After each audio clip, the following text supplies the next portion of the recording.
From the Evening Standard in London, I'm David Marsland, and this is The Leader. The Kado market in Abuja, Nigeria's prosperous capital, was busy last month despite the country's coronavirus restrictions. Bars, restaurants and hotels are closed. You're not allowed gatherings of more than 50 people in one place. But the traders here continue to work shoulder to shoulder. Customers can pick up a big bowl of tomatoes for around 35p, and few people are wearing face masks.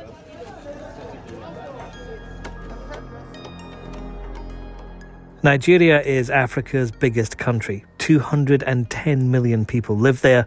0.1% are vaccinated against COVID-19. Across the entire continent of 1.3 billion people, that figure is just 2%. As doctors there fear a third wave of the infection is coming, it may already have started. The World Health Organization says supplies of vaccines have ground to a near halt. I'm absolutely exhausted and sometimes feel as though I'm screaming into an echo chamber and yelling into a world that isn't listening. Dr. Ayowade Alakija is Nigerian. She is also the co-chair of the Africa Vaccine Delivery Alliance. It feels like we're in a parallel universe. It feels like we're in a two-tier world where there are haves and have-nots, where my daughter and her friends in the UK are able to be vaccinated before her grandparents in Nigeria. And we need to get the vaccines, and we need to get them not just to the countries, but we need to get them into people's arms. Back in March, things were looking good as marching bands in places like Côte d'Ivoire welcomed people to newly opened vaccination centres. Deliveries were coming through COVAX, which was set up last year as an international response to ensure an equitable distribution of vaccines around the world. I will not feel it. Yes, we do not feel it. Thank you. Okay. The second dose is... In Rwanda, they bought special fridges to store the Pfizer jab at the required minus 70 degrees Celsius. Refrigerated trucks were mobilised to get the injections into every corner of the country. There's a target there to get 60% of the population vaccinated by the end of next year. But they can't do that without the supplies.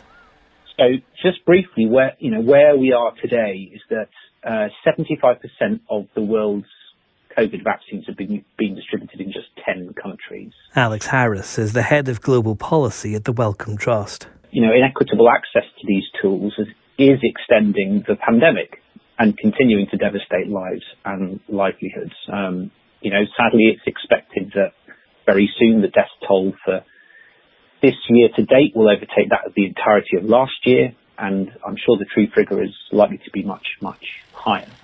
Wow, it's a great pleasure, Mr. President, to welcome you to Cornwall. It's a great pleasure to be here. Fantastic to see you.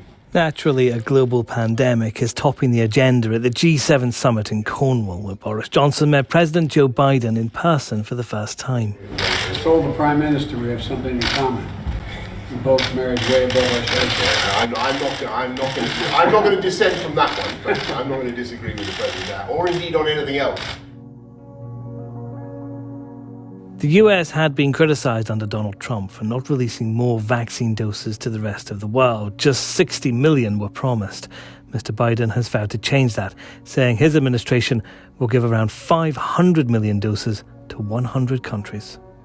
From the beginning of my presidency, we've been clear-eyed that we need to attack this virus globally as well. This is about our responsibility, our humanitarian obligation to save as many lives as we can, and our responsibility to our values. We value the inherent dignity of all people. In times of trouble, Americans reach out to offer help and offer a helping hand. Shortly after that announcement, Boris Johnson made his own. I think you've got to look at what the UK is doing overall, because it is colossal. 5 million vaccines already by September, 100 million more donated vaccines within the year, within the next 12 months. But that's really only a fraction of the UK effort. And we hope to be telling you more in the next couple of days about the overall G7 contribution, because there's no point in us just vaccinating the UK, we need to vaccinate the world. Those moves are being broadly welcomed by those who have been campaigning for vaccines to be dispatched where they're needed.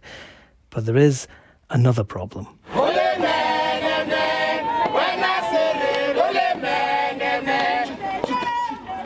These are protesters in South Africa last year, concerned they were being treated as guinea pigs with the arrival of the first vaccines there.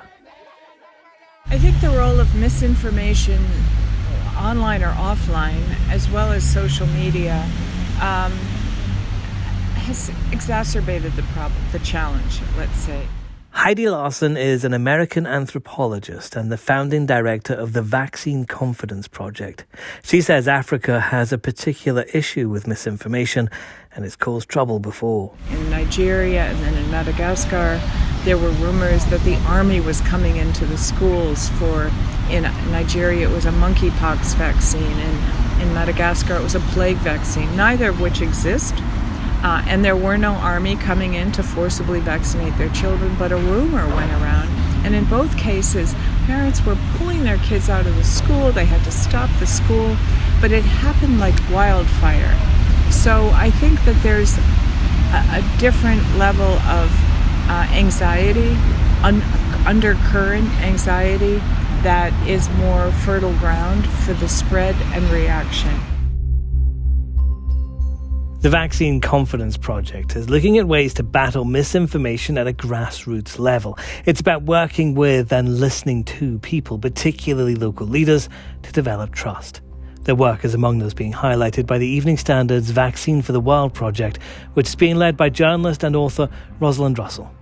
Vaccine for the World is a new project from the Evening Standard, which will sit on our new Optimist site.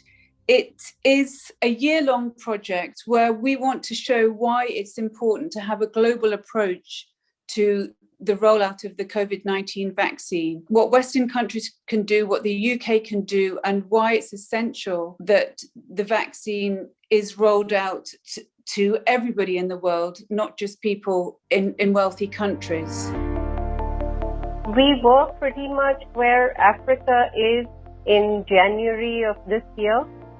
We thought we had been through the first wave of the pandemic, that things had settled down. For Dr. Gagandeep Kang in the Christian Medical College in Vellore, India, the consequences of inaction have already been seen. In February, we started to see cases pop up, little clusters.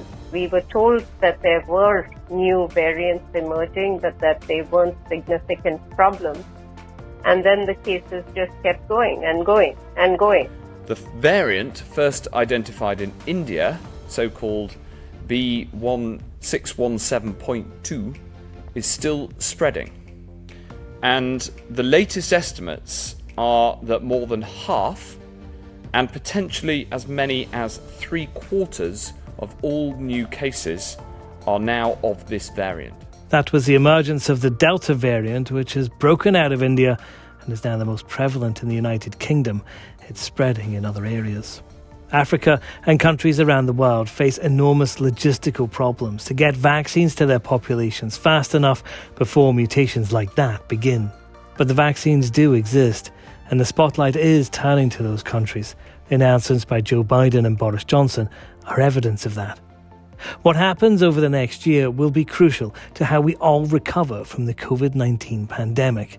And you can follow those developments with Vaccine for the World in the Evening Standard newspaper and at standard.co.uk. And that's the Leader Podcast. We're back on Monday at 4 p.m.